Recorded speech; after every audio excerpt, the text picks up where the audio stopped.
আমি তোর মায়ের জায়গা নিতে পারবো না।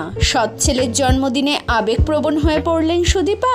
যতই সৎ মা হন না কেন, স্বামীর প্রথম পক্ষের ছেলেকে নিজের ছেলের থেকে কম কিছু মনে করেন না অভিনেত্রী সঞ্চালিকা সুদীপা চট্টোপাধ্যায়। বড় ছেলে আকাশ এবং ছোট ছেলে আদিদেবকে নিয়ে তার সুখের সংসার। গত 8ই জুন ছিল আকাশের জন্মদিন, আর এই বিশেষ দিনে সৎ ছেলের উদ্দেশ্যে সুদীপা লেখেন, শুভ জন্মদিন টিনটিন, সবসময় আমার শক্তি, আমার গাইড বুক এবং অবশ্যই একজন অভিভাবক হিসেবে পাশে থাকার জন্য ধন্যবাদ। আমাদের সবার পক্ষ থেকে অনেক অনেক ভালোবাসা। মা দুর্গা তোমাকে সেরা আশীর্বাদে ভরিয়ে দিন। প্রসঙ্গত সৎ ছেলের সঙ্গে দারুণ বন্ডিং সুদীপার। আজ মা ছেলের মধ্যে যতই মধুর সম্পর্ক থাকুক না কেন, শুরুর দিনগুলো কিন্তু বেশ কঠিন ছিল।